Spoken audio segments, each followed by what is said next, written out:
That's why it's really important to have a plan and understand what your goals are. In fact, my camel out there is suffering right now with a broken back.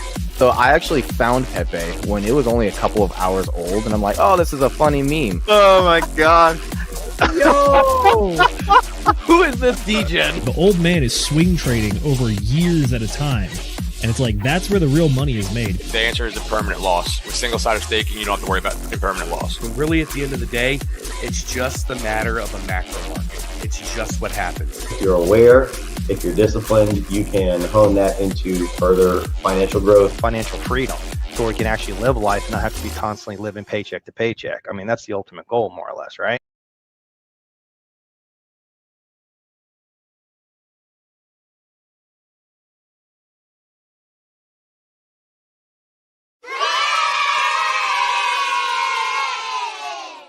Ladies and gentlemen, boys and girls, crypto degenerates, ducks and squirrels, welcome to Degen Roundtable Annexation of Greenland special day today. I'm going to be your host for tonight. My name is Will Stevenson. I used to be an iron worker that traveled the states and built and destroyed TV radio towers, but now I'm a podcaster that talks to you guys about cryptocurrency and other fun such things. We're going to be talking about Greenland tonight. We're going to be talking about some of the stuff Trump was talking about tonight, and we're going to be doing some pulse chain doodle pad giveaways. It's going to be fucking awesome. I've got two doodle pads. This one's mine. You guys don't get it. And I've got this example one here that I pulled out of the container. But we've got some Degen doodle pads brought to you by the very great and awesome Degen Roundtable. These are some awesome fucking doodle pads that I ordered from, I think it's DeFiDoodles.com. I don't remember what it is, but we're going to be giving them to you tonight. Anyways, enough about me and these doodle pads. I'm also joined tonight by my fantastic amigo over here, Mr. Brendan, the anonymous bean of the Degen Roundtable, who is excited to pump it up. What's new and exciting with you, dude? How are you doing? Here we go, pump it up. Got to pump it up. Here we go, pump it up. What's up, man? It is good to see you. I'm ready for prices to pump it up. We'll see when that happens. But I'm still excited about Q1, Q2 this year. We shall see. Prices down. Good time to buy if you have some spare cash. I made my first DCA yesterday that I made in a bit. And that was nice. Got locked in some really low prices. Always good to bring down the dollar cost average, or the average of our investments, which is great. And then, man, we had a really, really long speech by our president today. And it's interesting, and we'll chop it up a little bit later, but it was very interesting. I'll say that. And then also, I don't know if you saw the news, but half the country is going to be getting a huge snowstorm, and a lot of those areas never get snow. I heard they might like Tennessee might get like 18 inches, be like the first time since the 60s. That would be wild. That is absolutely nuts. I am so glad that I'm not up in New Hampshire right now. I left. I'm down in Texas, by the way. Back in Texas, the great old beautiful state.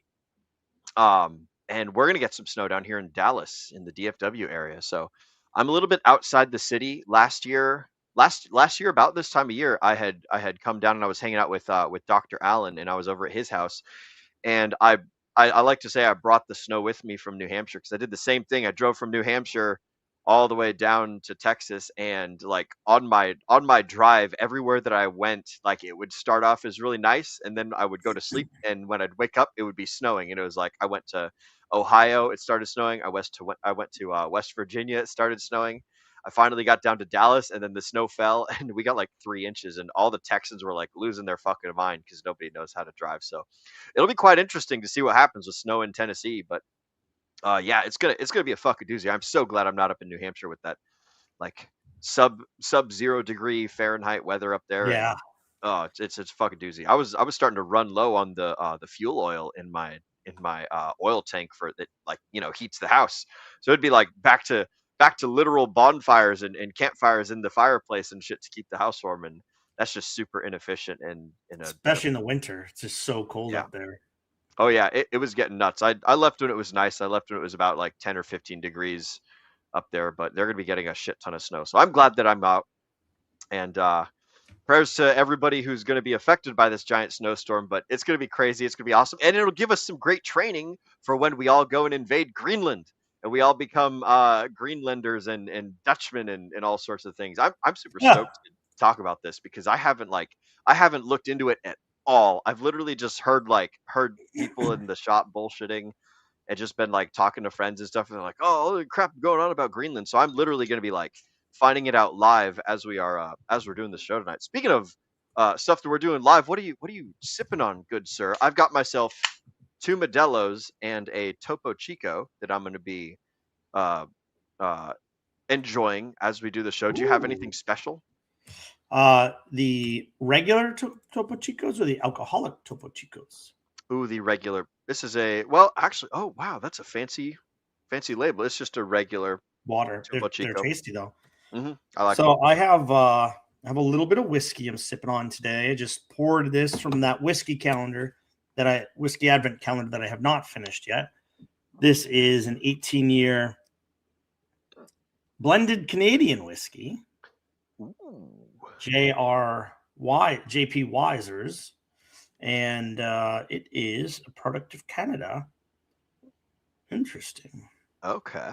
So This is fun. 18-year Canadian whiskey. So I'll be sipping on that. Let's give it a little taste, see what it tastes like. Excellent. Tell us, there's a process, right, where like you inhale through your mouth with your nose over the glass to like experience that. I remember you were teaching us this a while Ooh, back. that's very, very good. Okay. Yes, you're correct. So when you put your nose into the glass to sniff it, you don't actually want to breathe in through your nose. You actually want to inhale through your mouth because you'll actually be able to get a much more full flavor profile of the whiskey. Okay.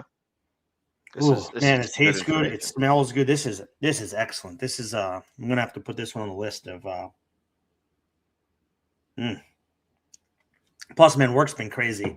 Long days, stress, and paid off last year. Got a really good bonus. Had some dry powder this week.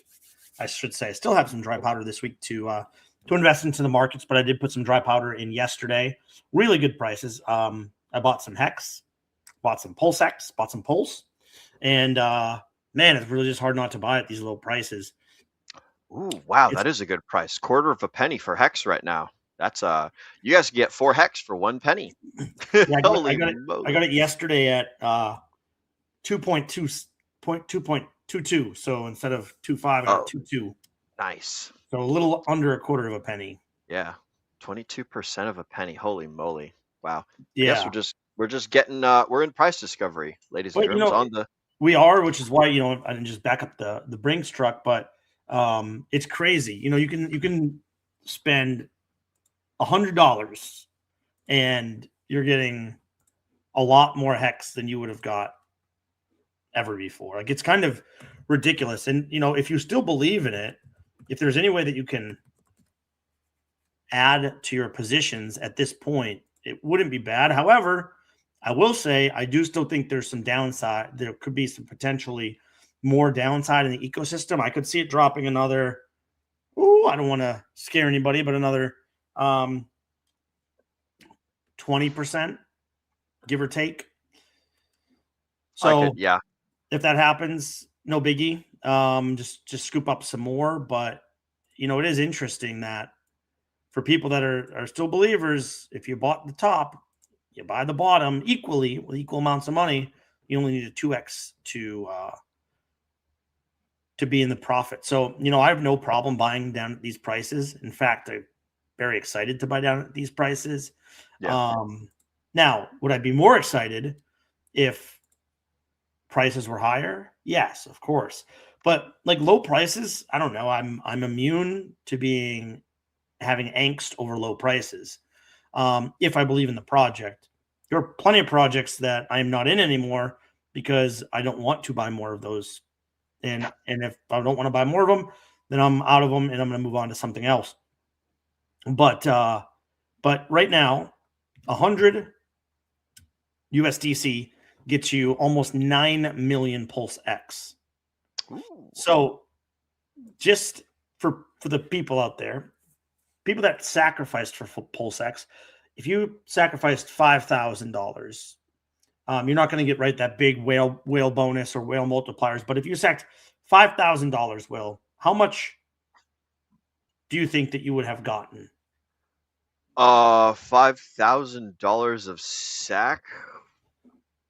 Will that give you 50 million pulse or 50 million Pulse X? 25 million Pulse X. 25 million Pulse X. Okay, yeah. So now you can get that same amount for what'd you say, $300? Yeah. So if you go to $250, yesterday it was 23 million, but now you're at about 22 million. So you would need just about $300, $300 to get more, to get your $5,000 sack position. And I know this because I sacrificed for Pulse X.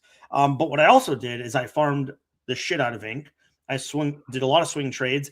And so even though it sounds like I'm bad on that $5,000 investment or whatever I sacrificed, I wouldn't like to say specifically how much I sacrificed.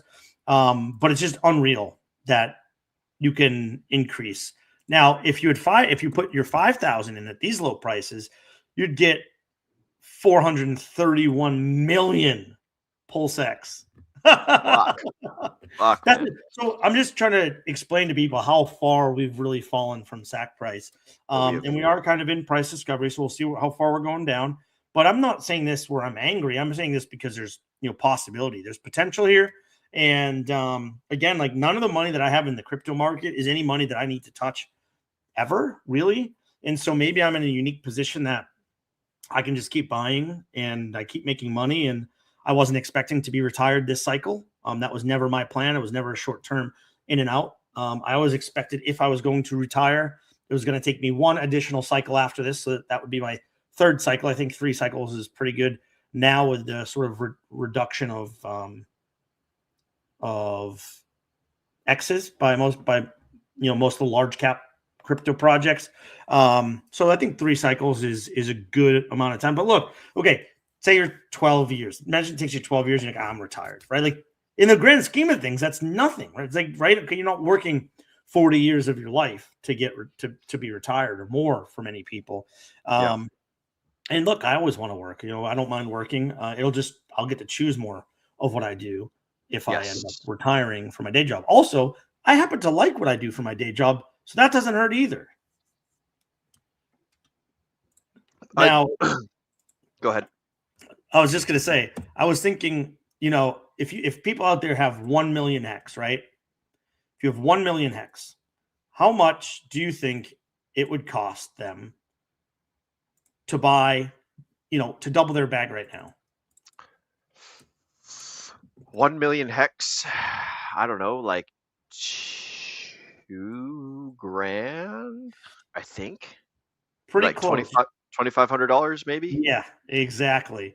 Okay. We're right at about $2,500 because when you get up to that amount, you're going to get probably just a touch of slippage, maybe 1% somewhere in there. Because there's not a whole lot of hex available on the market right now. That's the other thing. Yep, low liquidity. Yeah, it's like $1 million of total liquidity for of hex that's available. So like $1 million, that's like I don't know how many tokens that is. Probably like a half a billion or something like that. But a lot of projects are reducing at this point their liquidity. So it's not just Pulse Chain, it's not just the Pulse Chain ecosystem. Sonic, they're another one that reduced theirs by a lot, and others as well. But imagine if you're 1 million hex and you have $2,500 dry powder, you could double your hex literally right now. So it's interesting. But yeah, I only say that because I like to buy blood. Yeah. I mean, that's what separates the winners from the losers is the winners by the blood, and they're right in the long term. So it's like it's a Yeah. little bit of a two-part thing there. We could dump money into wrong things all day long, and we'll see where it goes. But I'm in it for the long haul. I'm at least in it for 15 years, so like, might as well stick around and see what's up. I totally agree with you. If I had some cash flow right now, I would totally be also buying and building my Hex and Richard Hart bags up, The because other thing man, that these are some low fucking prices, and man, does it suck, and man, am I tired of low prices. But yeah. good golly, if you got a job right now, folks at home, if you guys are cash flowing, if you've got more money coming in, then like, yeah, take a chunk out and use it to buy something that you like. Like, pay yourself first. That whole richest man in Babylon. You take 10% of your money and you use it to pay your future self. So Yep. you choose whatever you want to do with it. You can buy bricks. You can buy chicken eggs. You can buy cars. You can buy watches. You can buy guns, cigarettes, Hex, Bitcoin, whatever. But like, I think that principle is a like a really really important thing. And I know some people are weary of staking right now because of the low percentage return, Yeah. but it's still a percentage of return. So you don't have to stake out 5 years. You could stake out 60 days, right? hmm You could stake out 60 days and you can turn, maybe get 500 hex, maybe get 1,000 hex, maybe get 1,500 hex, depending on how much you are staking. But for those of you out there, like, there's no reason not to do short-term stakes, especially considering how cheap it is to end stakes on Pulse Chain, right? Maybe on Ethereum, you're like, okay, well, one bad day and it might be hard for me to end that stake. But on Pulse Chain, it's going to be pennies, And so if you're making 2,000 hex, or let's even say 1,000 hex, like, that's not a lot of money right now, right? But it's 1,000 hex. How much did 1,000 hex cost a few years ago? And so it could be a really good return on investment. Plus, your money's doing nothing sitting there in your wallet. So you might as well do a 30-day rolling stake. You might as well do a 60-day rolling stake and get some free tokens, right? There's nothing wrong with that. I would go a little bit different. I mean, the rolling stakes are cool and everything, but like, honestly, I would prefer to be just buying more Hex than staking it to get like whatever the yield is from like a 30-day rolling stake. I would just save the money and buy more, because like, odds are at the price that Hex is right now, it's probably, in my opinion, it's probably more cost effective to just like go and sell a glass of lemonade on the side of the street for $3 and take that $3 and use it to buy Hex than it would be that like, that would be more productive use of time than like staking the Hex. And But it's not $3, it's 1,000 hex. Yeah. What I'm saying is, like, the amount of Hex that you would gain with the APRs being at the point that they are, like, I would just be staking Quattro Cinco. I wouldn't be bothering with the short. I guess that would be a better way to put it, is I would only be doing the long-term stakes to get the maximum yieldage. But that's just my own personal preference. So you're totally right. That is a thing that people could be doing, and it is a great tool to use for people that are in situations where that's like a beneficial thing. I agree. I still like long stakes. I've made a few more long stakes recently, but if I'm going to hold liquid, I might as well roll my stakes. If I'm going to hold some liquid, I might as well roll those stakes into shorter time frames and get some free Hex. Like, I'm not doing anything with the Hex. Yeah. I'm not doing anything there, so I might as well take some free Hex. And if it goes back to back to 50 cents, that 1,000 Hex, $50, $500. I mean, right? So it's like, we'll see. Man, there's probably a cool strategy that one can do with the rolling short-term stakes using the actuator protocol. It wouldn't really be rolling short-term. It would be more like a single point semi-medium term to get to, like, what is it, the day 3,000, and just pull up the HTTs and then use those HTTs to make more Hex stakes, and then kind of like build that not infinite ladder, but like, I'm just kind of like spitballing a sort of kind of idea. I haven't really thought about this at all, But like that's probably another thing that people could do is use the actuator protocol to take advantage of the price differential between the two different hexes, like the hex that is the hex and then the HTT that will be hex, later on. So tons of things and opportunities. And at some point here, I got to do chat shout outs and Yeah. things, but is this is probably a good spot to do that. So I will go ahead and say, ladies and germs, it's time for chat motherfucking shout outs. One of the best and most favorite part of the show where we get to interact with you directly as you guys interact with us. So what I'm going to do is first I'm going to bring my camera back into focus using a trick that I learned from Crypto Sloth. And I'm going to say, shout out to Mr. Hexkin Lost in Asia. Trump is going to make him an offer they can't refuse. I don't know if that's the way that they talk in The Godfather, but I think that's how it does it. But most excellent. It's good to see you, Mr. Hexkin Lost in Asia. Nelly, I'm telling you, Trump is going to make them an offer they can't refuse. I need to watch that movie. It's Marlon Brando, right, that plays The Godfather? Yes, but there's something worse. I've never actually seen the movie. Oh wow, you and me both. We've never seen The Godfather. Maybe we should have a. But it's on my list. It's on Brenda my list. We're gonna watch it someday. I wonder if I know that watch parties are a thing. I wonder if we could watch that on. Probably not. We'd probably get some sort of copyright strike. But fuck it. We're gonna continue on with the chat shoutouts, ladies and gentlemen. We've also been joined by Mr. Moonpilled Rational Optics, 51st State inbound. We're gonna be having Greenland coming soon to a theater near you. She's coming around the mountains when she comes. We got Moondog hopping in here. Howdy, rowdies, with his pirate flag. Good to see you, Moondog. Welcome, amigo. Howdy, right back to you. Frank White hopping in here with the Bang Bang DGen gang. Good to see you, Frank White. Good to see you, sir. Bang Bang right back at you. And then we've got Mr. Slide 180, my good friend and amigo Josh. Cheers. I have to come see you, Mr. Josh, before you take off.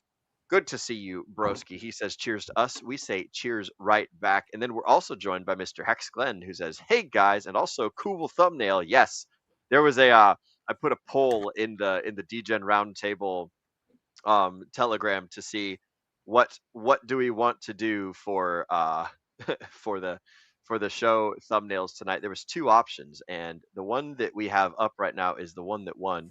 Let me see if I can sort of kind of minimize the DGen Roundtable enough to show you guys this. But let's see. I'm going to go ahead and pull up a share screen here and give you guys a little bit of the sauce that we sort of kind of went through. So this was the DGen Roundtable polling, and these were the two options for the thumbnail.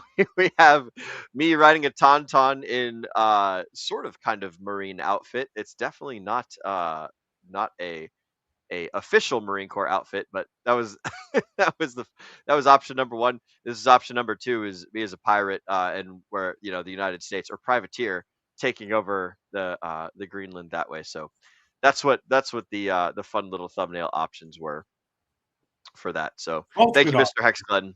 We appreciate it. I had fun making those. It was a good time. Let's see. Who else we've got? We've been joined by Mr. Kenturian54X, who says, what's up, D-Gens? What's up to you too, good sir? Mr. Kenturian, everyone's favorite pilot, farmer, and dungeon master. Welcome, broski. And we've got Funkmaster Hex. Ladies and D-gentlemen, good evening. Good evening to you too, Mr. Funkmaster Hex. I hope you are doing well in the snow, and holy moly, it's going to get crazy here in the near future. And then we've got Arceus saying, I watched all three Godfathers just to have watched them, and also to be sure I got all the Godfather jokes. I already did get them, so I could have skipped it and saved 8 hours. Well, I guess that it's probably not a super top notch movie to watch then, I suppose. I don't know. I know there's a lot of references. A lot of people talk about the Godfather, so perhaps I should just do like a quick little Wikipedia summary reading, and then look up all the Godfather memes and just kind of peruse it and save myself 8 hours. I don't know. I hear it's a great story though, but it was made back when movies were a little bit longer.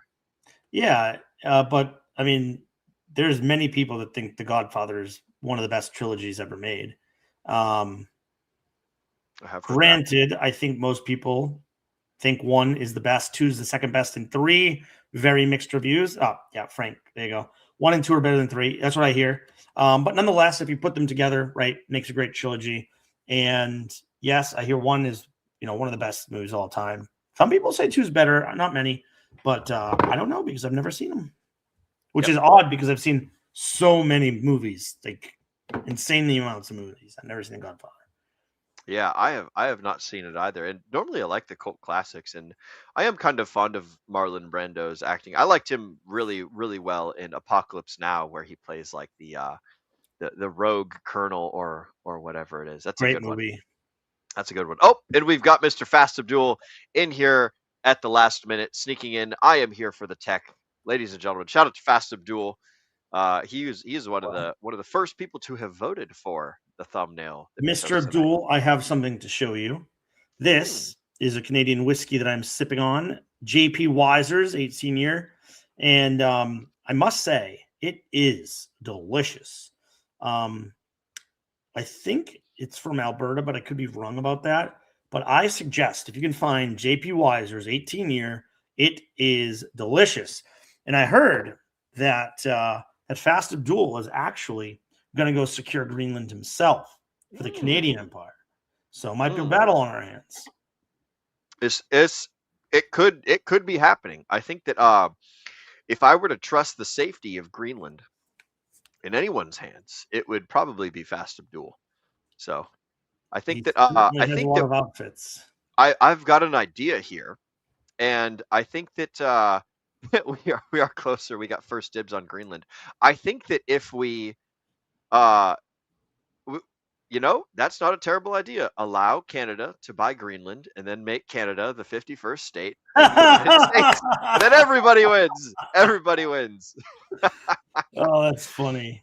I was just talking to one of my employers today, Marco. He's from Toronto, and we were talking about Canadian politics and how Quebec has the ability to secede from Canada. Well, all of the territories and provinces have the ability to secede from Canada. Alberta is really, really interested in doing it because they're basically subsidizing the rest of the country. Like in Canada, if one province or territory makes more money than the other ones, then the other ones get basically they get to take their money, something along those lines. I don't really understand entirely how it works, but Alberta more or less subsidizes Quebec, they subsidize Ontario, they subsidize a lot of the other provinces and things. And Quebec could make more money, but what they do, because they have the hydropower, Quebec, the government subsidizes the hydropower to the point where the province makes less than 50%. So they lose more money than they make, and therefore they take Alberta's money and bring it in, as opposed to being wealthy and prosperous and giving their wealth out to the rest of Canada. So it's just there's this whole kit and caboodle of things that's going on. We have a there it is. Only about 20% of Alberta wants to leave. They are just loud. Yes, the squeaky wheel gets the grease. And I'll say Fast Abdul, I think it was about 3% of America wanted to secede or about 20% of America wanted to secede from Britain, and about 3% were people that did it. So that's where the number of the 3%ers comes from. This is it doesn't take a huge amount of the population to be doing things in order to secede from a country. So yeah, most people just go along to get along, and they're okay with whatever. But yeah, if 20% wants to leave and the 20% is taking action, then it could be very possible. So I don't know. We will see. We will see. Oh, this is what it is. Equalization payments made, or there are equalization payments between provinces. So I'm not entirely sure how it works, but I think that the way I described it is sort of kind of the gist of it. So I'm not entirely sure. And yeah, Frank, why we have an inside man? Yes, we have several inside Canadians. Shout out to all my understanding is for the equalization program, Alberta, they're not sending money right directly to other people or provinces, but the people that live there and the corporations pay a substantial amount of federal taxes that do help fund programs in other areas of Canada. So there's a large net contribution from Alberta compared to what they're receiving in return from the Canadian government. That's my understanding. Yeah. Okay, that makes sense. Oh, look at this. Half the people from Alberta are not in Alberta are not from Alberta. I could believe that. Well, isn't I know that Canada in general? Isn't 50% of people in Canada these days not from Canada? I mean, I go up there and it's like, Yeah, it wouldn't surprise me. I know that they imported like, I want to say it was like 6 million people from India over the last like 3 or 4 years. And Canada's only got like, I want to say they used to have like only 30 million people. So like they've got a ton of immigration going on over there. And like Canada's an interesting state. I'm not entirely sure I how. love Canada. Yeah, it's a great place. They've got some fantastic food up there. I love the food in Toronto. The food scene is phenomenal. And if you ever had what was it? St. Vincent's bagels from Montreal or St. Vincenzo or something. They make some great fucking Montreal style bagels up there. They're uh they're fantastic. Bagels from New York and bagels from Montreal, absolutely fantastic. Can't recommend them enough. And then the Italian cuisine scene in Toronto is just fucking phenomenal. And then poutine. And the poutine, yes. Uh, not the poutine from Thailand, the poutine from Canada.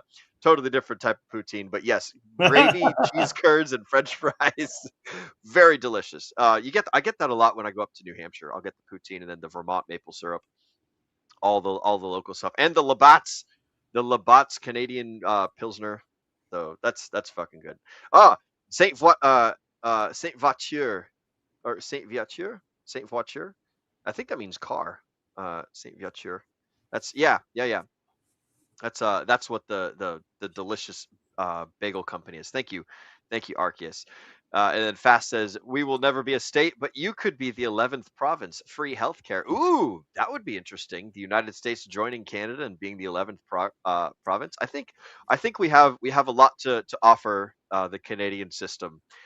If the United States joins up with Canada, that would free be healthcare as long as they have doctors that want to see you. If not, then you just can choose to kill yourself. That's true. Yeah. Are you sure? I know you've got a splinter in your big toe. Have you considered suicide? They have this fantastic suicide program. I will say, no, there's pros and cons to every system, right? There's a lot of pros to the. I mean, look, my family's from Canada. My best friends are from live in Canada, but yeah, there's pros and cons of every system. They're like the everyday being able to just go to the doctor and get health care helps, but it takes a while to see a doctor. And my friend's dad had cancer, and they knew he had cancer, and he still couldn't get an appointment to see a doctor for 4 months. Like this dude has cancer, he still couldn't get an appointment to see a doctor for 4 months. So there are also drawbacks to those when you have serious illnesses, because you're still going to wait in line, and you hope that it's not too late. Yeah, I would if I could be so bold, I think that the way to do it would be like for small stuff. If you live on the border for small stuff, cross over to Canada and mosey your way on into a clinic, and get your little tiny problems instead of going to like an urgent care in the States and paying like fucking $800 for some stitches. Like when I got my fucking my tear on my bicep right here, working towers and stuff, I think I got 3 stitches and it was like $1,200 here at the hospital, and in my insurance covered like I think 600 of it, but I got the other. I'm stuck with the other 600 for three pieces of needle. Isn't that called workman's comp, my friend? What's that? Isn't your work supposed to pay for work injuries? Yeah. But like I pay the bill and then they compensate it. But the point is like the price of getting service is like it's absolutely fucking ridiculous, because the like, and this is something that Alan talks about all the time, Dr. Chen, who comes on our channel, like the inflated bureaucratic system that is like big hospitals, big insurance, and then like the medical like education system is like hyperinflated with middlemen that don't actually like get in between the product and the customer. So like if the doctor's the product and the customer is the one paying, the more people that you have stacked up in between those two guys, like the more basically that you're just like shitting money into the woods that isn't actually solving the problem. Like the doctor gets paid hourly, he doesn't get paid like for the service or for the whatever. And like the person that's doing the paying, you're paying for the lights on at the hospital, you're paying for the super expensive sheets that you get to sit on, You know, that those like roll of paper that they pull out and they put on the chair. It's like it's stupid expensive. You know, ask for an itemized bill next time you guys get a I'm health good. thing. But yeah, for the small stuff, go up to Canada. And for the big stuff, if you need like serious treatment, then you know come down to the States and see a specialist and like pay cash. Don't go through the insurance system and try and stay out of hospitals. If you can avoid going to a hospital, if you can go to a private practice and get some like real one-on-one attention, then that's the way to do it. Or like hire concierge medicine. Like if you know a doctor, like Dr. Chen, right? Then you know hire them for their service. That's one of the things that he does is he offers people like concierge medicine where he has a group of people and he pays attention to their medical stuff and like he offers them services and things. And so it's like it's super cool and awesome. Not like our current medical system. And it's like if I had some like fishing line and a needle, like I could have fucking stitched myself back up, right? Like it wouldn't have been pretty, but it would have worked. Or if I had some super glue or something. But instead it's like, I'm gonna go get my shot of lidocaine. I'm gonna get the fucking the little needle and thread that's like, you know, sterile and shit, and then sit in a waiting room for 2 hours and, you know, get back to work like 4 hours later. But Well, anyways, the healthcare system is all fucked up. they all So, need help. All the healthcare systems could be improved one way or another. Yes. Ours certainly included. Anyways, enough of my pontificating. I want to give people an opportunity to win one of these 2 tablets that I'm going to be giving away. So we've got one with magnets and one without magnets. So for the people that have never seen these before, these are the pulse chain. I shouldn't say tablet because that like some people might think of those as like Writing device. Yeah, a writing device. These are your infinite doodle pads, your magical doodle pads that you can get. They're about this big, you know, the size of a hand, right? So a size of one wheel hand is how big these tablets are. You doodle on them. You pull out the little pen, right, and you draw whatever it is that you want to draw. And because it's reflecting the screen, it doesn't show it very well. But you draw whatever you want to draw, and then when you want to like make it all go away, you just press this little button here on the bottom, boop, and it disappears. And it has all the hex writing on it and everything. And then like on the back, it's just a whole bunch of nothing. There's a little tiny hole in the bottom for you to like clip in a lanyard if you want, or you can stick the pen inside as like a little platform stand thing. You can write like the prices of the muffins at your Girl Scout table. You can write your notes or your grocery shopping list or whatever the hell. Like you don't need the pen to write on it. You know, you can write with anything you want. You can write with your fingernail, you know, and it draws things and anything that's like some sort of surface. So if people want to get a magical hex doodle pad, an infinite doodle pad, that just go ahead and write doodle in the comments. And there doesn't need to be a hashtag, doesn't need to be anything. Put doodle in any sort of word. I'm just going to be scraping comments for the word doodle. And there you guys go. That's DOODLE. Doodle. DOODLE. I'm going to type it. Type doodle for the chance to win. The chance to win a hex doodle pad. Bam. A hex magic doodle pad. Hey, magic. Bam. Bazinga. All right, so there we go. And then I need to copy the son of a bitch. I can't copy it because I just hit enter. Type in doodle for a chance to win a magical hex doodle pad. It used to be I used to do the shrimp tech thing all the time. But type doodle. Bam, for a chance to win free DRT stickers. Nope, free DRT magic doodle pad. Bam. Bam, bam, bam, bam, bam, bam. Bam, bam, bam. All right, sick. And I'm going to switch. There it is. All right. Ah, dang it. I got to hide it and I got to edit it. Type in. There we go. We do it live, ladies and germs. If I was smart, I would have totally set up the I would have totally set this up before starting the stream. So there you guys go. Type in doodle for the chance to win a magical hex doodle pad, and we will do a giveaway at the the hour mark, and we will do a giveaway, I suppose, fucking right now. Why not? The early bird gets the worm. For those of you guys that have typed in Doodle, congratulations. I'm going to do a giveaway right fucking now, and then there will be another giveaway in the very near future. So I Hey, need to go Will, to... What's up? I like this idea. I like that like you're this? giving away something cool. Yeah. And these were things that people were trying to get for a long time, having a hard time. Yep. Why can't we in the community get them? All this stuff. But now, the people out there have a chance to win, and all they have to do is type in the word Doodle. StreamYard.com/giveaway. I think that works. Giveaway tool. There it is. Choose a live stream. The DGen Roundtable. Match the word Doodle. Bam. There we go. Under clues to text. All right. Exclude winners when doing multiple. Okay, there's been 3 entries so far, and I know that I'm one of them. So for those of you guys that have typed in Doodle, there is a chance for you to win a magical hex doodle pad. So type it in. I've got a bunch of these things. So I'm going to be set. There's some people that I have to send them to. There's some people that I am saving them for.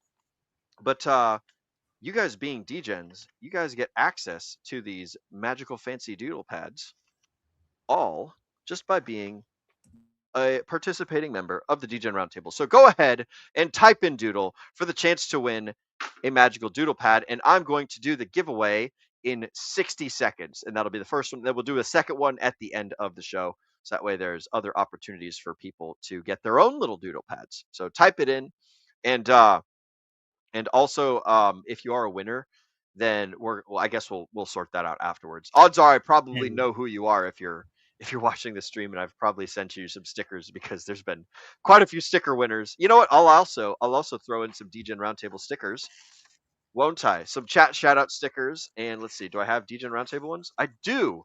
Did I give you any of these, by the way, Brendan, when I came and visited you, or do I still need to give you some? No, but I still owe you. I still owe you this package right here that I have to send you too. Oh, that's awesome. Oh, that's great. I found a hat, by the way. I found a hat that I want to get you, so I need to remember to go and purchase that bitch and send it on over your way. But yeah, I'll send you guys some doodle pads, and I'll send you some DGen Roundtable stickers. There's already one person that I got to get it sent to like tomorrow, so I'm going to work on it. Type in Doodle into the comments. It looks like we've got Mr. Hexkin Lasanasia, we've got Mr. Kenturian, and we've got me. So congratulations to one of the 2 of you. You guys are about to win. Let me go ahead and pull up the share screen. But first, I will change the media asset background, so that way when I share the screen, it'll look beautiful. So we're going to go ahead and share the StreamYard giveaway. Boop, bada-boo. Bam, there she is. We're going to make that a little bit smaller so that way it looks nice and good aspect ratio-y. Ooh, look at that. By the way, guys, if you didn't know, when you're playing this game of doing production and stuff, you can change like the the quality of your stuff by minimizing and maximizing the window. So we're gonna go ahead and motherfucking hit it. I'm gonna make some applause.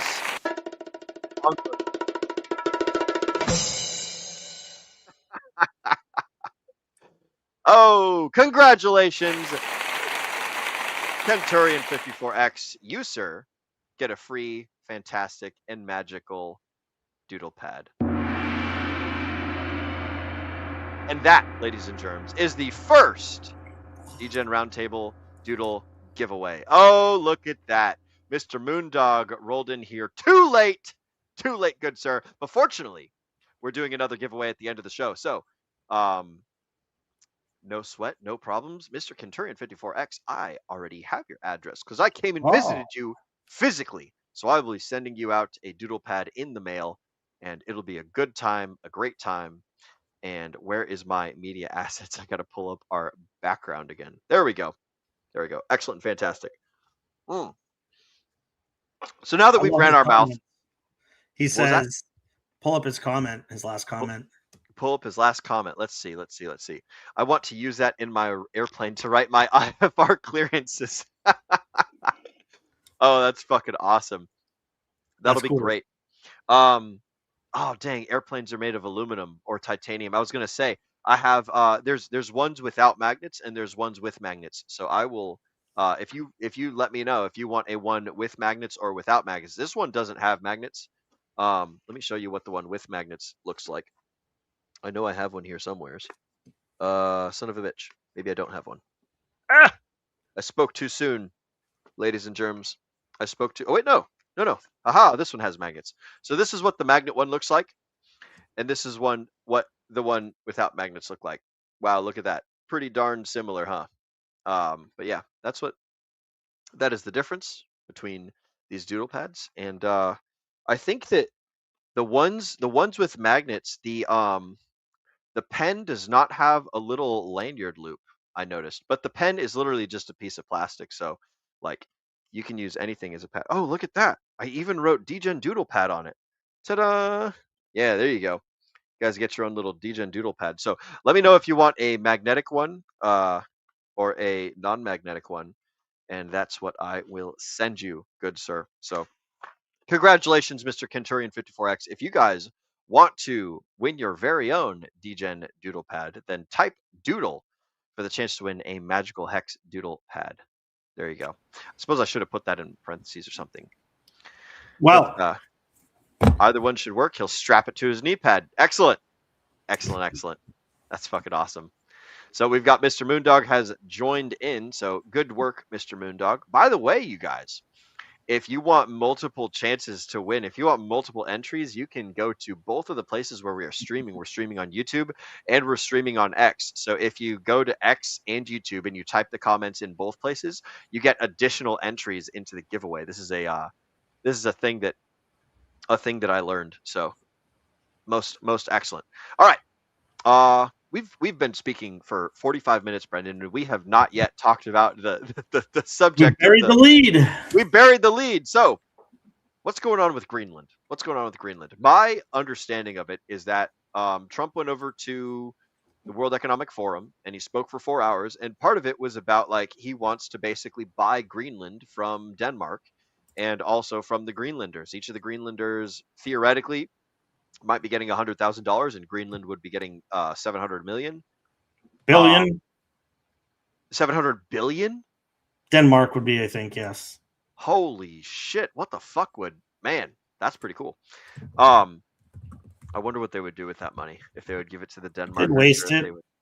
If they would just buy oil with it or something. But yeah, so that's something that could potentially happen. But that's my understanding of it. Brendan, what have you heard about this so far? Yeah. So that is one of the things that has been talked about, that he's offered $7 billion to Greenland and $100,000 to every single resident of Greenland. So there's about 57,000 residents of Greenland. I don't know if that's, only people above the age of 18. I don't know what that would be. But if it's every single person, that would be another almost $6 billion. So this isn't a small amount of money that he is trying to take Greenland. And for those of you who listen today, Trump, Howard Lutnick, and a few others were at the World Economic Forum speaking to the people there, speaking to let's keep this PC, to the very nice people at the Economic Forum, the very, very nice people. And, Trump had a time to talk, and I was like, okay, he's going to be up there 30 minutes. He spoke for an hour and a half. He spoke on America, spoke on the great job that he's doing here in the United States, the turnaround of the economy, and all the normal things that he says. If you believe him or not, agree with him or not, that's not the point. That's what he talked about. And then he was like, I wasn't going to talk about Greenland, but I think you guys would be disappointed if I didn't. So he went on a 20-minute diatribe about the reason the United States wants to buy Greenland and some of the history back there. So he talked about World War II, saying that after World War II, or during World War II, Denmark couldn't support Greenland or protect Greenland. So the United States had to get involved when they got involved in the war and protect Greenland, because it was a very strategic area for either side of the war. And so the United States took control of Greenland, its defenses, during the war and for a period of time after the war. And then they gave it back to Denmark, with Denmark saying, hey, we're going to agree to put X amount of money into the defense. We're going to put all this money into increasing the defense so that, you don't have to come and protect Greenland if there's another war. Well, Trump says, you can do the research if you want, that money never happened. Like, there was no additional resources that really went to protect Greenland. And because it's such a important area of place for defense or attack, depending on which way you're going, in both cases, really, that it's an important strategic site for the United States. And because Denmark and Greenland cannot protect it properly from China and Russia, that's why he thinks it's important for us to buy it. So for World War II, we took control of it, defended it, and then handed it back a while after World War II. We started putting our own missiles there, our own bases, and multiple presidents prior to Trump, hundreds of years maybe or longer, have been wanting to buy Greenland. I was told once that after they bought Alaska, the next thing that they wanted to do was potentially buy Greenland, and that would have been interesting. So Cold War, right? So you have World War II in the 40s. I think Andrew Johnson was the first one to talk about buying Greenland, because he's the one that bought Alaska, I believe, or Alaska was bought right before him. But I think it was Andrew Johnson that bought Alaska, and he wanted to potentially buy Greenland and Iceland as well. That didn't happen.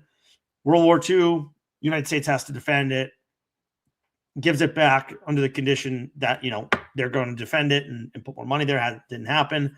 Again, this is what Trump said. I'm only reiterating what he said. And then since then, we've increased, right, our Arctic securities, our missile defense systems there, and other things. And the question is, can Denmark and Greenland protect it in NATO if something were to happen, or does it really need the United States to purchase it? And he said, look, even if we rented it, even if we were tenants don't want to defend something that they don't own, right? And so he said the rare earth minerals, and you can believe this or not, I have my doubts personally. He said rare earth minerals aren't that big of a deal because there's so much ice that you'd have to, go down through so many layers of ice, even just to be able to mine them. And it would be so expensive. And who would want to do that?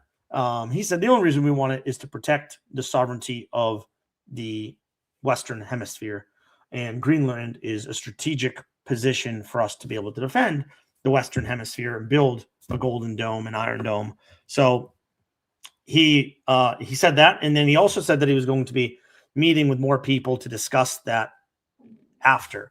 Now, I did read some things on X in regards to Trump, and I guess he met with them after the World Economic Forum meetings, and he said, I guess the Secretary General of NATO, Mark Rutte, and he said we have formed a framework for a future deal with respect to Greenland, and if, in fact, the entire Arctic region, this solution, if consummated, would be a great one for the United States and all NATO nations. Now, I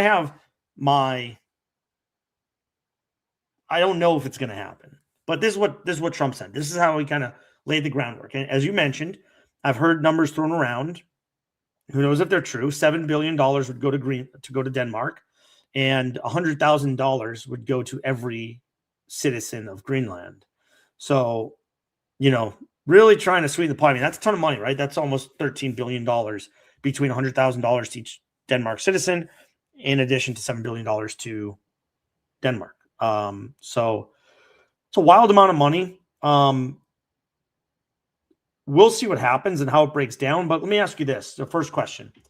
Do you think that it is only for defensive safety capabilities of the United States in the Western Hemisphere that Trump would want to buy Greenland? Well, it's also like the rare earth minerals and things that are over there. Like, I think that I'm not positive, but I think that there's like massive cobalt or nickel or copper or something up there. Yes. So there's like economic incentive to do it. But like I think it's just basically a big, massive, unused place that the U.S. is in the position to, I don't want to say take, but like assert dominance over while also extracting all the value from. Like, I don't know if Denmark is in the position to like deploy major industry to Greenland and get all that it can offer.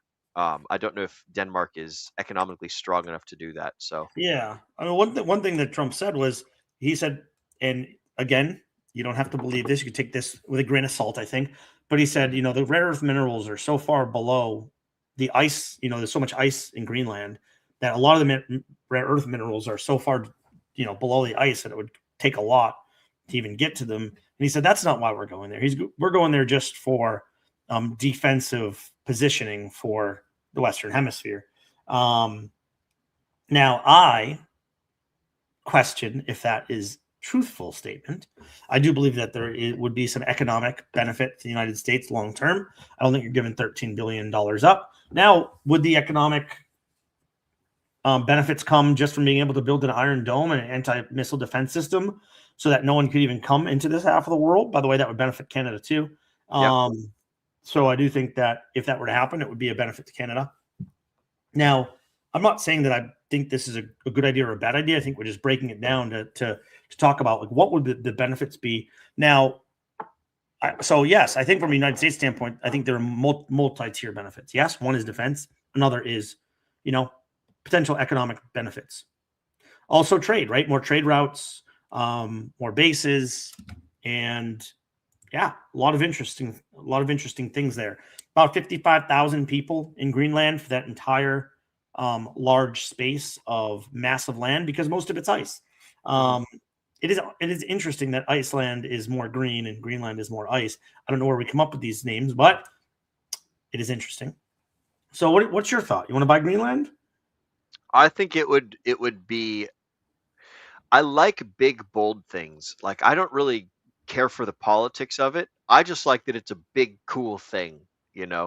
Now I would be a little bit envious if the Greenland people get $100,000 and we get $2,000 stimmy checks here in America. Like that. Don't get me wrong.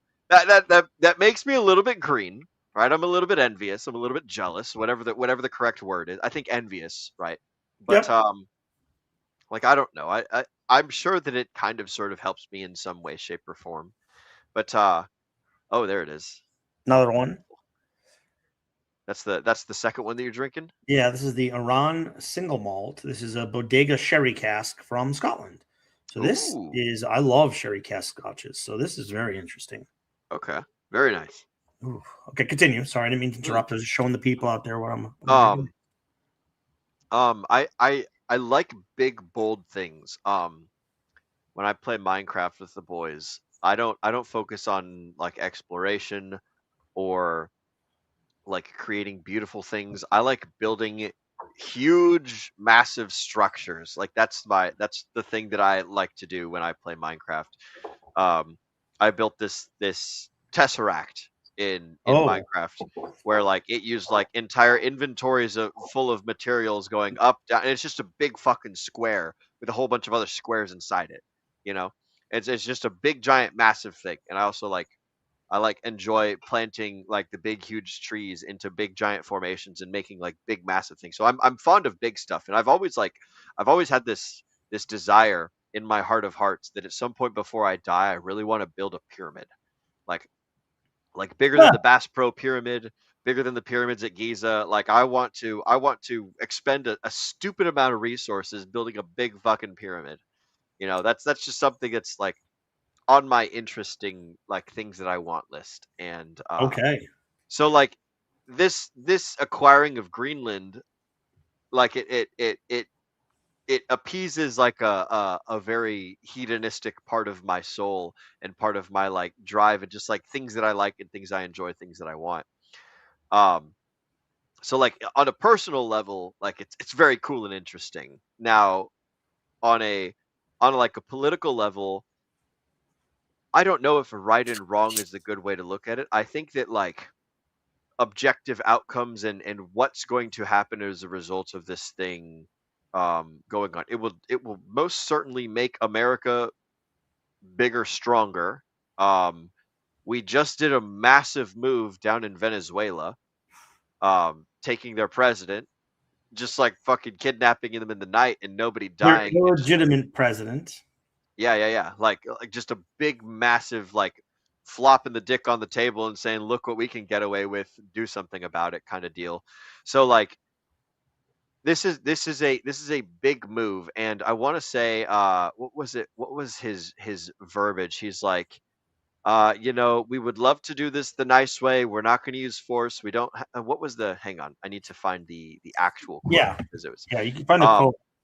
Oh, you're finding like paraphrasing. I don't have to use force. Oh no, we probably won't get anything unless I decide to use excessive force. We'd be unstoppable, but we won't do that. I don't have to use force. I don't want to use force. I won't use force. Uh, you can say yes, and we'll be very appreciative, or you can say no, and we will remember. And it's just like it's a very like diplomatic way of like putting the reminder on like saying the word force this many times, like it brings that image to mind. It's like, hey, look what happened to Venezuela. There's it's salesmanship. He said that too, by the way. Yeah. Oh, he said, did talk about. You saw a few weeks ago what we did in Venezuela. They said that they couldn't even fire a shot because of the weapons that we had. And I'm not saying that we would use force, but I'm just saying that you don't know how good our military really is. But we wouldn't use force. We wouldn't do that. So and it's a power play. Like we could, but we're not going to. So make a deal. Yeah. And you could call it bullying, you could call it flexing, you could call it like being calibrated and reminding everyone else just like how powerful you are. It's like if I have like, if there's like a 250-pound jacked guy with a sword and a gun, and like he's standing in front of like, I don't know, like a crippled tiny little person, and like and they're speaking as if they are equals, but the big guy with force wants something that the little guy is like being an asshole or being like not appreciative. It's like at the end of the day everything can escalate to violence, and if you remain naive, and if a person remains naive and like removes that as an option from things that could possibly happen, then they're just not living in the world of reality. And so reminding people of things that are reality is important. Like, yeah, it's very important to treat people professionally and to treat people well and to build relationships with like positive interaction. And it's also good for the people that don't have any leverage and don't have any negotiating power to not try and act as if they do to get something, because it's like, it's better to be the warrior in the garden than the gardener in the war. And it's like, if you're the United States and you're a warrior and you're looking through some other gardener's garden and you're like, hey, I like that thing, can I buy it from you? Also, like, I can crush your skull if I wanted to, which I don't want to, but I do want to buy that thing fairly and a good deal for you.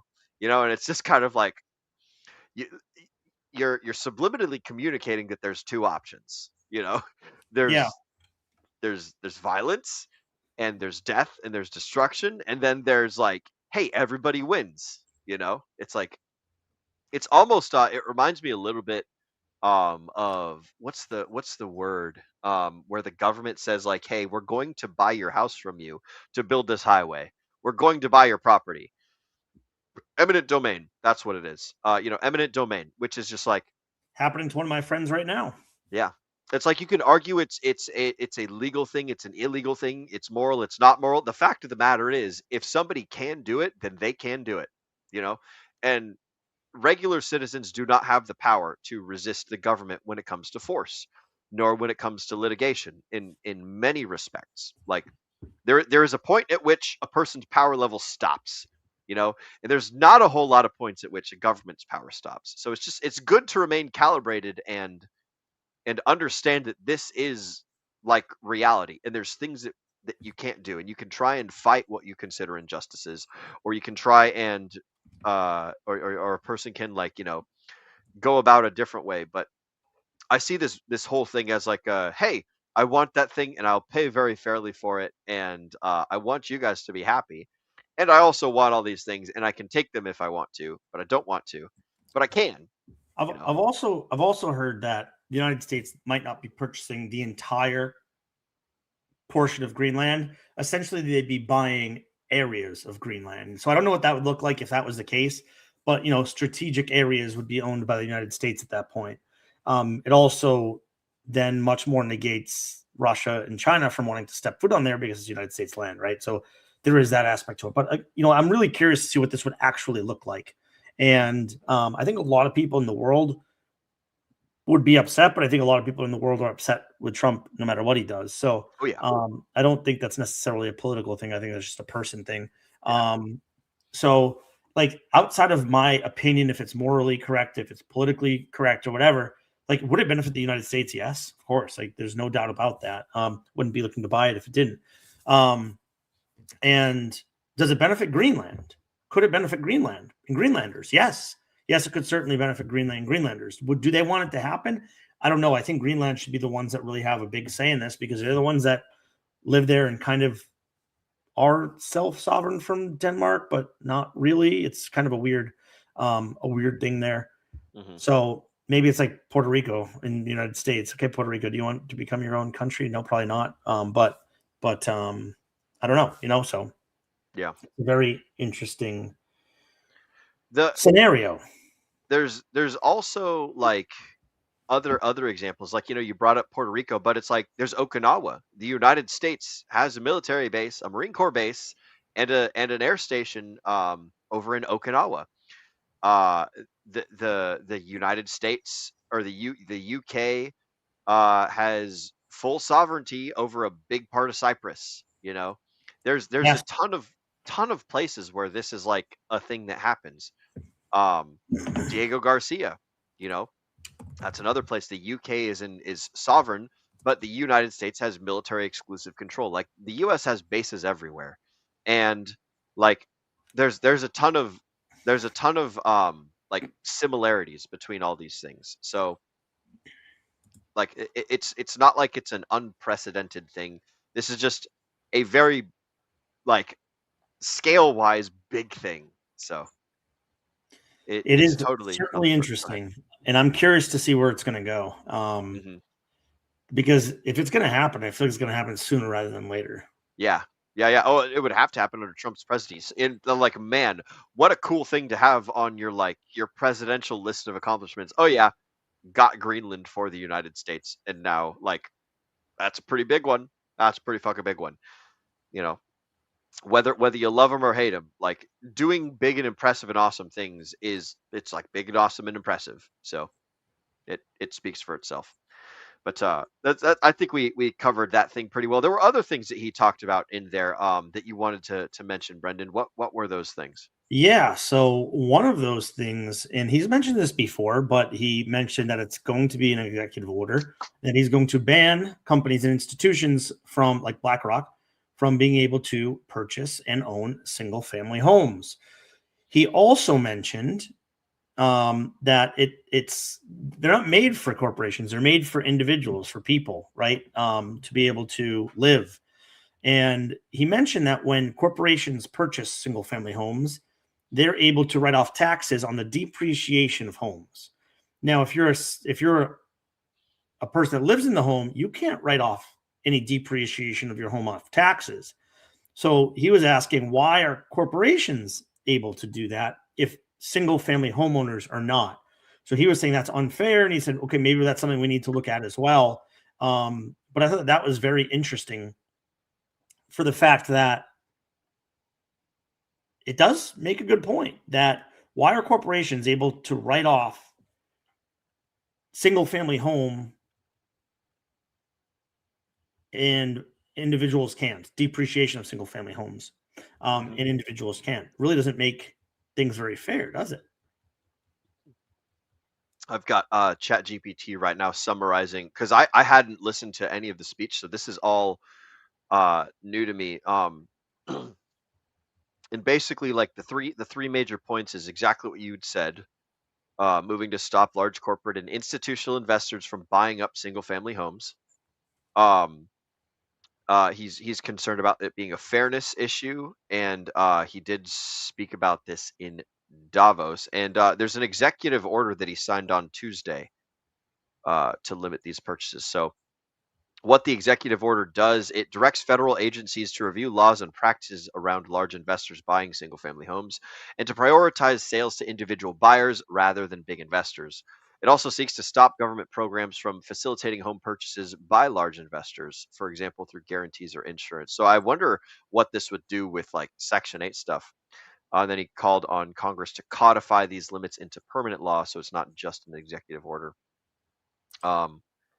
And critics and independent experts note that such investors currently own a fairly small share of the single family home market and say housing supply constraints and high rates are bigger drivers of affordability issues. So who knows? That's what the naysayers say, but that's my quick little chat GPT summary of it. But I like the idea. I like the concept. And um, because I like the idea and because I like the concept, I'm suspicious of the government's implementation of what would be what seems like a good idea. And I'm just like I'm always skeptical of things that seem like a good idea, and then the government does it, like, and then it turns out to be like, oh no, we've accidentally like dressed up some poison to look pretty and look nice, and so, like, my inner skeptic is saying, don't let them do it, and then my outer like, oh, I want America to be a nice place where people can afford to buy houses, like that thing is also, that's going off and signaling opposite. And I think that like I also don't like the government basically slamming its dick on the economic table and saying like now the price of this is this and you're not allowed to buy it or you're not allowed to do this, that, or the other thing. And like I don't really know how we make homes more affordable for individuals. And like making laws against, big people from buying them, like I could see the very direct theoretical benefit that would have, but I wonder what like the second, third, like I wonder what are the unknown unknowns, right? I know the known knowns, but I don't know the unknown unknowns. Yeah, well, I mean, I've been saying this for years that this is one thing that we do need to stop from happening. Yeah. That you said 2 to 3%, but that's if you look at specific cities, it's actually a pretty large percentage in important cities. So if you were to remove them in those areas, it would really help affordability.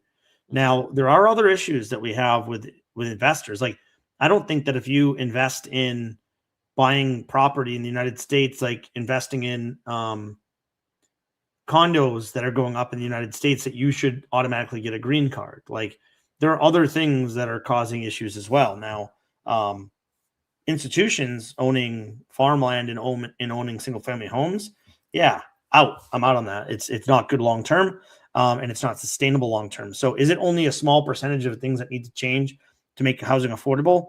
Sure, but it is certainly one that can help.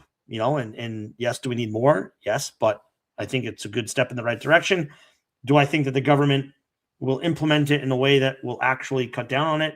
Like you said, I'm skeptical that the government can do anything correct. But I like the idea. And like I've been saying this for years. So yeah, I've said it on this channel for multiple years. I'm thinking like I'm trying to compare it to something else. It's like imagine big corporations bought up food and it drove the price of food up.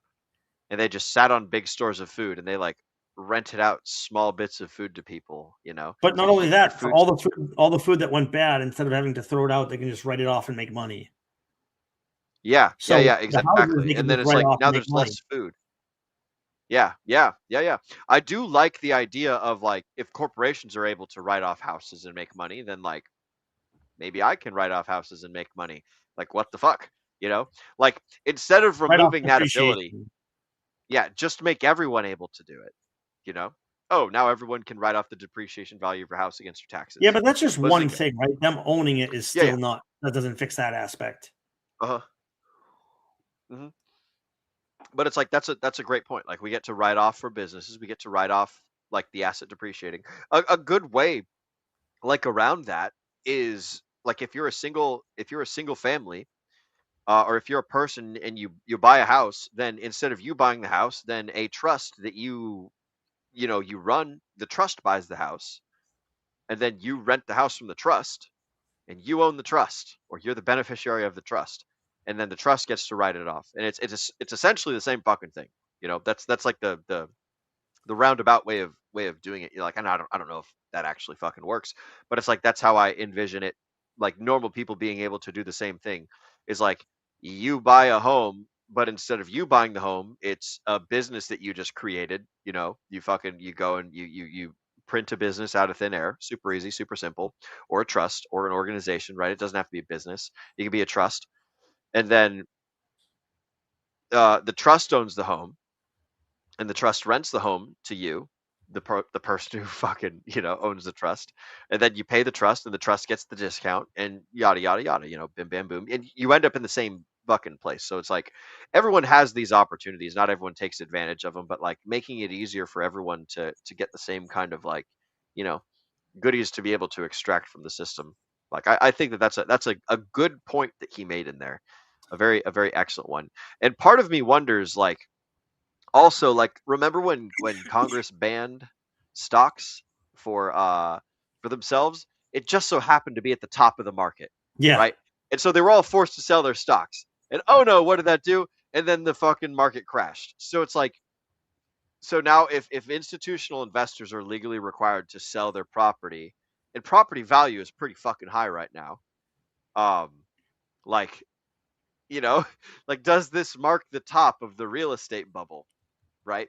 And does the housing crash then like cascade effect like create this whole big fucking problem or something like that? And then what's to stop like a big institutional investor from just breaking up into 100 smaller companies that only owns one house each, or something like that? What's to stop them from just like playing the paper games to meet the definitions, like following the letter of the law, like in the literal sense, but not the spirit of the law? Correct. Like, what if they just buy up all the small companies and investors? Like, who knows, right? Like that needs to happen. And Moondog says in Texas you can write off your depreciation on your rentals, but yeah, you're still a company at that point, right? You're not an individual. He says there's homestead acts, which yes, some states have homestead acts where you're able to get tax exempt for some of the home that you live in, but still, those are just small specific things. Nonetheless, if large corporations are buying up homes, you're going to have less of an opportunity to do so. So this is good. This is good information. I wish I understood what a lot of this is, but I like like a it. homestead act, essentially, like for example, in Florida, we had it, and if you lived at the house for more than 2 years, you could, and you sold, and you sold it, you would get $250,000 tax that you wouldn't have to pay taxes on. So the first $250,000 of that sale, you wouldn't have to pay taxes on. Well, you do have to sell it. To sell it, yes, but you're still paying taxes the entire time you own the house. That's true. Yeah, I don't like that. I don't like that. Like after you own it, you still have to rent it from the government. It's like, although Florida keeps talking, DeSantis keeps saying that he wants to stop property tax. He's like, people should be able to own their houses if they bought them. That would be cool. But that would be cool. Don't have to worry about paying daddy government some rent. It is fascinating, and I do like the idea. What are your everything all wrapped up? What's your take? Thumbs up, thumbs down on the thing, or like thumbs in the middle? Don't know. For Greenland, the Trump houses thing. Oh, I think it's good. Like I said, I don't want BlackRock. Look, they've been increasing how much they own. I don't want any of these institutions buying up these homes because I think it does have an effect. I've saying this for over 2 years on this station alone. So I've been saying it longer than that prior to. So yeah, it's something I've been harping on for a long time. Well, I'm inclined to agree with you and do the same. And I think that I think it would be cool to see it happen. And again, skeptical of the Patriot Act or the Shiny Puppies and Kittens Act. Like, what's going to be the stuff that gets snuck in there? Is there any sort of craziness that's going to happen? Who the fuck knows? So I am interested. And that's basically all that I had that I wanted to sort of kind of talk about. I guess we could talk a little bit about us or something, but we could end the show early. I'm down to do whatever, broski. What are you thinking? What's your schedule looking like? Yeah, I mean, I don't really have anything else to add to the show right now. I think that I will be on Sunday, maybe a snowy Sunday, so that could be an interesting show. Yeah. But yeah, no, man, I'm good. I think we chopped up a couple fun topics tonight. I like it. It was good. Well, this has been an excellent Whiskey Wednesday, Brendan. Thank you for joining me. We're going to do one final round of chat shout-outs where we're going to shout out one person and one person who has joined us. We've been joined by the lovely, beautiful, wonderful Tam Tam, who has said, oh, that's Hexkin Lost in Asia. We've been joined by Tam Tam, who says, hello, my lovelies. Hello to you too, Tam Tam. Good to see you on this here wonderful Whiskey Wednesday. Shout out to you. And man, my camera is just going all sorts of fuzzy, isn't it? Good to see you, Tam. Welcome to the stream.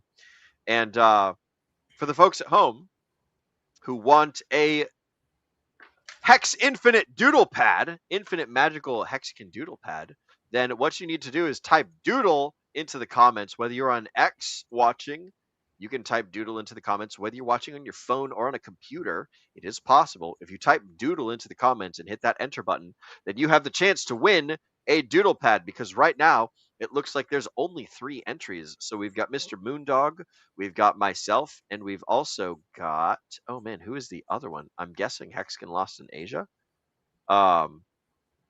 Somebody else is the other doodle writer. So there you guys go. Mr. Kenturian has already won a doodle pad, and we are about to see who's going to win the other doodle pad. Oh, and real quick, we've got some comments from Mr. Moondog. An opportunity zone fund or self-depreciated Roth account.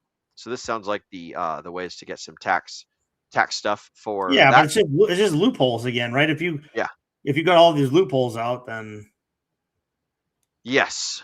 Yeah. So if the loopholes disappear, then I guess we see and we find out. Even with institutional money out of rentals, real estate is years and years behind on building, and population is exponential while building is linear, even when not disrupted. Yes. And people, you guys should learn how to build houses. I'm going to be building a house up in Washington with my brother, sister, and father over the summer. So that's going to be fun. I'm going to be learning how to build a house. That'll be a great journey. And I think there will be much documentation on it. So look forward to that. Most excellent. All right. And money shifts back into building and out of the build to rent neighborhoods and back to regular grade houses or back to builder grade houses to be sold to local landlords. Yeah. I suppose that would be great. Instead of build to rent, it's build to own or something like that. So I'm all about it. Cheap housing is great. And man, there's a whole bunch of stuff that goes into the building of houses that is like both great and good and bad, but we'll save that all for a later date. That catches us up with the chat shoutouts. It is time for me to pull up the share screen and for us to look at who's going to be winning this next Hex Magical Doodle Pad. So we've got one for Mr. Kenturian is going to be going out, and then we have one for someone who is about to win. So I need to make sure I've got some cool music. Let's see. Ooh, royalty free. Something. Monkey spinning, Warhammer. Oh man. All sorts of great stuff. And ladies and gentlemen, last chance to type in doodle. And here we go. We've got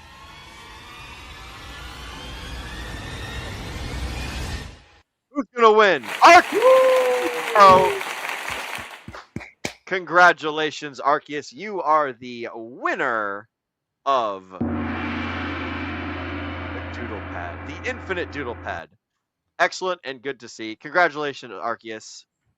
And I hope you enjoy your Doodle Pad. Most excellent. Ladies and gentlemen, this has been a fantastic show. Mr. Brendan, before we go, if the folks wanted to find you and see what you're doing and what you've got going on in the near future, where can they find you? And what do you have going on in the near future? Well, homie, they can find me at anonymous_being on X. You can find me in our Telegram chat, which I am in often and all the time. And they can also find me here on stream Sunday night. We got a big stream, got some good news coming up this week. And so Sunday is going to be a nice show. It'll be a fun show. And yeah, man, next month, I'm going on my official honeymoon with my wife. Going to be going to the Alps in Germany and Switzerland.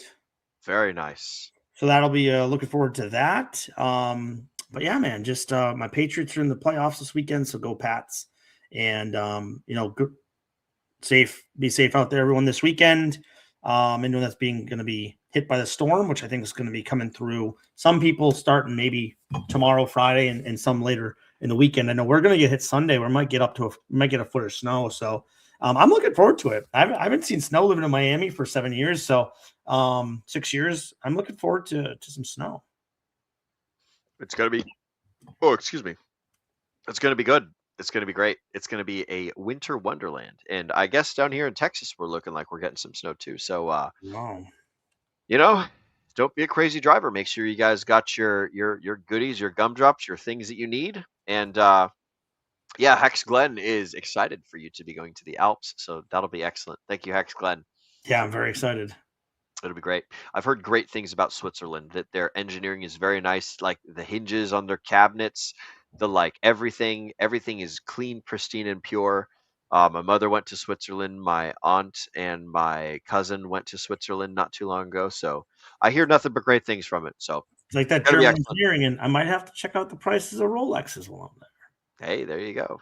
I hear that Rolexes are down from what they ought to be. So it might be a good time to buy. Might be. Ooh, excuse me. I guess I've been drinking too much. I suppose I should tell the folks where I'm can be found and what I'm doing. For the folks at home that are interested in stalking me or finding out more things about me, you can find me and all of my links at will.pls.fyi. That is where all of my goodies and gumdrops are kept. Lock and key hidden away. I think I might need to renew that domain because I actually don't know how much longer I have it for. So that's an important thing. But yeah, all my socials can be found there. As far as what am I doing in the near future, I'm in Dallas, Texas for at least another week, maybe a week and a half. I think around the 1st of the new month, I'm going to be headed down to College Station to start doing sales with my brother to help him scale up his business, Rapid Designs. So, I guess update for me. I'm no longer a tower climber. The climbing company that I worked for has liquidated, and they're going under. So on to new and greater things in life, and I'm going to go do sales. And I'm also going to continue working with my buddy Marco up here at the race car shop and helping out and hanging out and having fun. We went for some fantastic rips today around the property, riding the quads, riding the motorcycles, just carving a path, doing some racing. It was great. So nice. That's what I've got going on for the Degen Roundtable show. As Brendan was saying, we have our show on Sunday. We always have our Whiskey Wednesday shows here on Wednesday, and we have book clubs on Friday, which is the next book club that's going to be coming up. It will be this Friday. We are covering The Alabaster Girl by Zan Perion, a very good book, an excellent poetic book about being an attractive and romantic person as opposed to doing like little tricks and things that get people like to fall in love with you or whatever. So it's more about being an awesome person than about like doing small things. So it's about like mind shifting and framing, and it's also like it's a very hypnotic book. It's fantastic, beautiful book.